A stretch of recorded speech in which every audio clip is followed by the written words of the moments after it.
حضرت عباس کی اصل قبر مبارک تحت ذریح مبارک سرداب میں واقع ہے، جہاں پانی قبر مبارک کا طواف کرتا رہتا ہے، اور اس واقعے کی یاد کف افسوس، شرم و ندامت، موجوں کے اتار چڑھاؤ سے دلاتا رہتا ہے کہ میری کیا حقیقت تھی کہ عباس ابن علی اس پانی کو مجھ تک لینے آئیں اور میں خدمت نہ کر سکا، اور حسین کے بچے پیاسے رہ گئے۔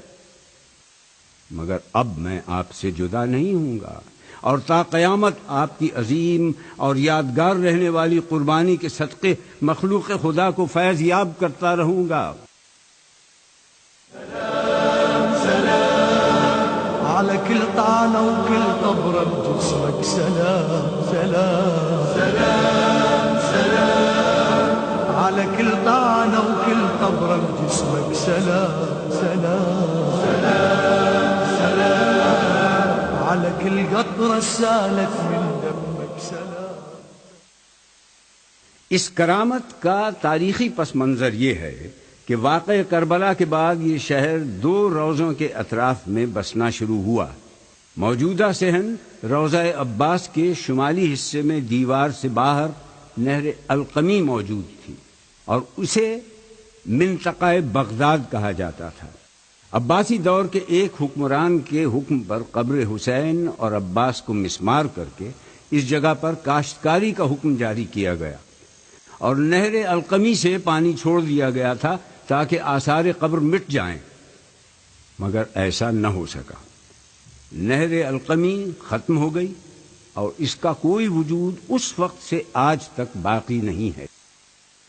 سرداب میں داخل ہونے کے 2 راستے ہیں، ایک روضے کے اندر مغربی رواق سے ہے جو بند ہے، دوسرا دروازہ صحن کے شمالی حصے پر ہے، اور اسی دروازے سے سرداب میں داخلہ ہو سکتا ہے۔ زائرین کے کثرت ہجوم کے باعث ان دونوں دروازوں کو بند رکھا جاتا ہے۔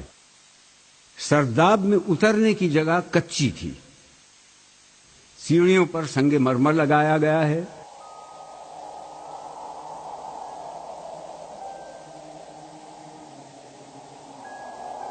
سرداب کے راستے تنگ ہیں، اور اندرونی راستے مزید تنگ ہوتے جاتے ہیں۔ سیڑھیوں سے اتر کر ہم سیدھے چلتے ہیں،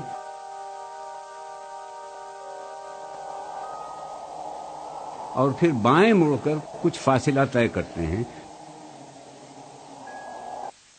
تو ہمارے سامنے قبر مبارک آ جاتی ہے۔ اس مقام کو حذا الحیر کہتے ہیں۔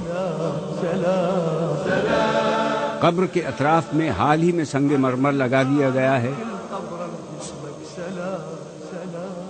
اور پنجتن کے نام اور حضرت عباس کا نام سونے سے کندہ کیا گیا ہے۔ یہی وہ مقام ہے جہاں آپ گھوڑے سے زمین پر تشریف لائے تھے، اور یہی آپ کا مدفن ہے۔ على كل طعنة وكل قبرة بجسمك سلام سلام سلام سلام، على كل طعنة وكل قبرة بجسمك سلام۔ حرم مطہر کے نگران اعلیٰ حجت الاسلام شیخ مہدی الکربلائی سرداب کے بارے میں معلومات فراہم کرتے ہوئے کہتے ہیں أن مستوى ومنسوب المياه الجوفية في مركز مدينة كربلاء هو منسوب مرتفع، بحيث أنه لو تم حفر موقع في هذه المنطقة فإنه ستظهر هذه المياه على مستوى 4 أمتار أو 5 أمتار تحت سطح الأرض.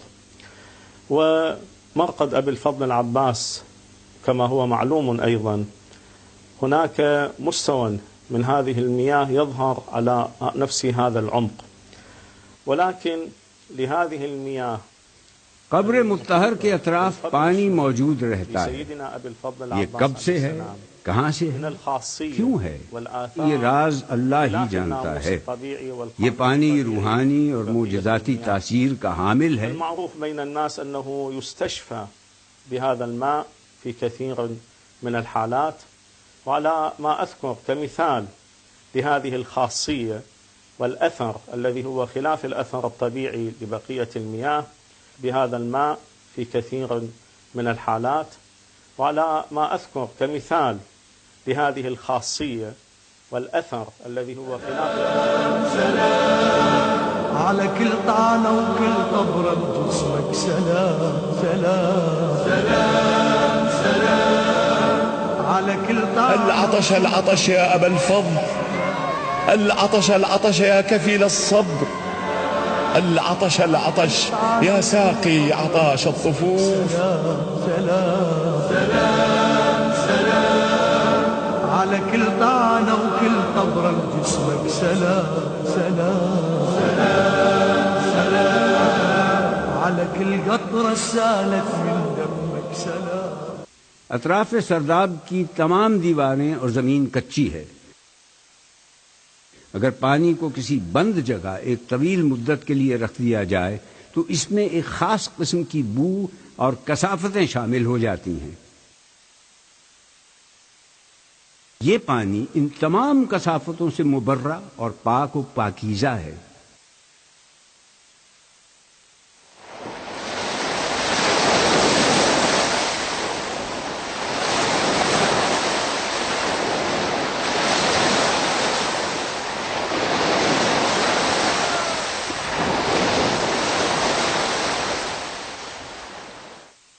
یہ پانی اس بات کی شہادت دے رہا ہے کہ ابو الفضل عباس کی قربانی اللہ کی راہ میں مقبول ہوئی، اور اس نے اس کرامت کی صورت میں یہ ایک انعام نہ صرف عطا کیا بلکہ اس پانی میں شفا بھی رکھی.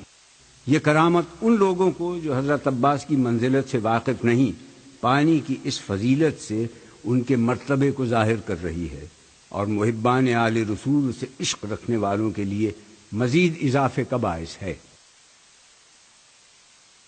جو لوگ اللہ کی راہ میں مارے جائیں انہیں مردہ نہ کہو، ایسے لوگ تو حقیقت میں زندہ ہیں، مگر تمہیں ان کی زندگی کا شعور نہیں ہوتا، اور ہم ضرور تمہیں خوف، خطر، فاقہ کشی، جان و مال کے نقصانات میں مبتلا کر کے آزمائش لیں گے.